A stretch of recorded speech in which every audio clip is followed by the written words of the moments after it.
Today we're going to be talking about some of the top recruiting tips to help you land your first offer. Now, what gets you recruited as an athlete is your highlight tape. The highlights that you could put together to get in front of different college coaches, whether that's you sending it to them through social media, whether they reach out to your high school coach and see it, whatever it is, but that's what gets you recruited. And one of the crucial mistakes that athletes will make with their highlight tape is they separate their plays by offense, defense, and special teams. So they put all their best offensive plays, all their best defensive plays, and all their best special teams plays. Guys, if you play multiple spots on the field, you need to have your best plays first. College coaches, and with the exception of maybe like quarterback and maybe even like offensive line or maybe a kicker, whatever the case may be, but if you're a skill position player or whatever it is, and your best plays are not at your desired position, put those first. Guys, every single year the top recruited athletes across the country are labeled athletes, ATH. Look at a guy like Travis Hunter, played DB, return kicks, return punts, and he played receiver. He's probably more of a true receiver, but some of his best plays were on the defensive side of the ball. So guys, put your best plays first. The first 5 plays of your highlight tape need to catch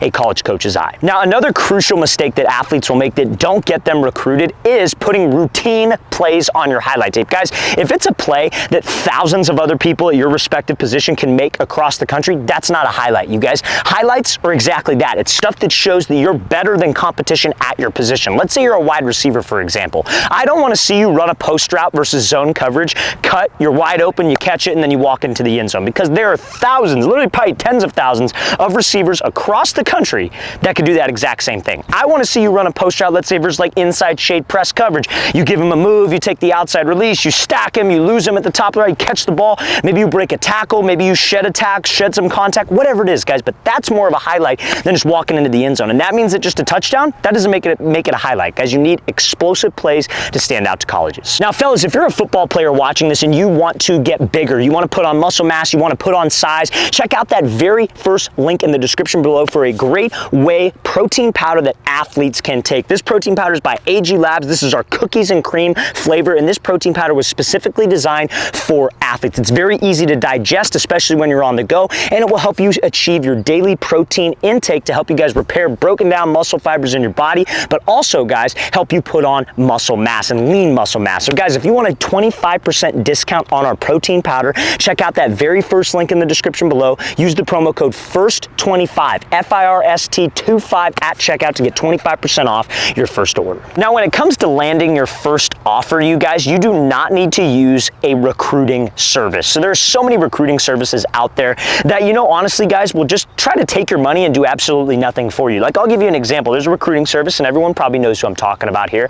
But what they'll do is they will get you to sign up for like a free profile, where you just create a profile, you enter your email, whatever, and then all of a sudden you start getting these emails from different colleges that you've probably never heard of, where it's like, oh, you've been invited to this camp, you've been invited to that camp. You're like, oh, wow, this must really work. Let me pay for the paid service. But really, guys, all that goes on is just an exchange of information. They take your information, and then these colleges, what they will do is they will buy your information. So like, let's say, for example, this is just a number. I have no proof that this is actually what goes down in terms of like a specific dollar amount. But let's say I'm a college, and let's say I'm having a camp in the summer. And a lot of these small colleges that you've never heard of rely on summer camps as a big way to pay their coaches in the summer, because guys, they're not generating any money. Usually coaches get paid on like a stipend basis, and they get one stipend that's supposed to last them generally a long time. So these camps, they rely on these things to be able to pay their staff. So how does this go down? Let's say this website has 10,000 emails, 10,000 free profiles, and I'm a college and I spend $1,000 to get 10,000 emails. And let's say I get 50 people to sign up for my camp, but my camp's $200. That's $10,000 right there, you guys. So I just spent $1,000 to make 10. I will do that every single year until the end of the time if that's the type of return that I can get.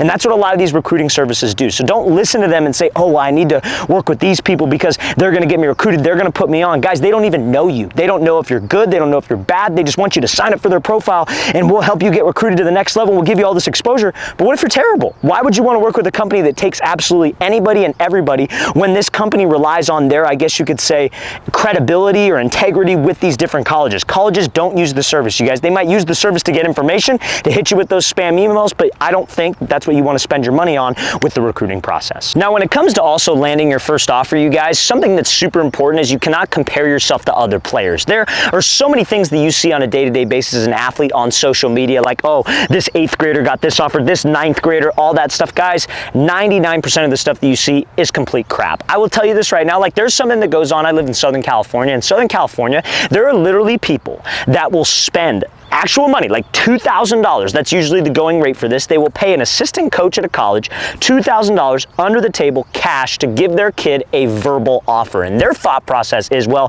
if my son has this offer and he posts about it on Twitter, and then maybe this recruiting site reposts it or whatever, other coaches might look at him. But here's the thing, you guys, at the end of the day, gotta have some proof behind that. So if you suck and you're not good on film and you have this like fake offer, everybody's gonna know that it's fake. But not a lot of people know that that goes down. So a lot of people will see kids have those types of offers and they're like, man, that guy's terrible. Why does he have that offer? And then they get discouraged. They think that it's over for them. And the more time you spend worrying about somebody else's recruiting process, you're not focused on the things you need to focus on. Guys, what you need to focus on for your recruiting process is getting great film, improving your speed, getting bigger in the offseason, improving your skills. All of those things are what matters. What you post on social media, the offers you get on social media does not matter, because at the end of the day, it's not official until you sign. 99% of all those bullshit 8th and 9th grade offers that you see do not matter when it comes time to sign, when that athlete is actually a senior. So stay in your lane, focus on your game, and tune out all the distractions of this process. Now, another important factor of the recruiting process is getting out to college camps. Now, by college camps, I don't mean just going to every single camp under the sun and traveling all across the country and breaking the bank, especially when you were an unknown player. There are two types of players that will attend college camps. People who maybe don't have varsity film and have never communicated with a college coach. And then there's another type of athlete who has communicated with college coaches, they've gone to his school, they've watched his film, whether you communicate him with on Twitter or whatever the case may be. Those are the two types of people that will attend. Now, if you're somebody who doesn't have varsity film, has never met a college coach, you want to go to camps where there are coaches from multiple college staffs. They usually call those mega camps or satellite camps. So if you're in a satellite camp, there's usually like one coach or one school, I should say, will host the camp, and then there will be 12 different staffs there. Your goal is not to go and get an offer on the spot, because it's probably not going to happen, because nobody knows who you are.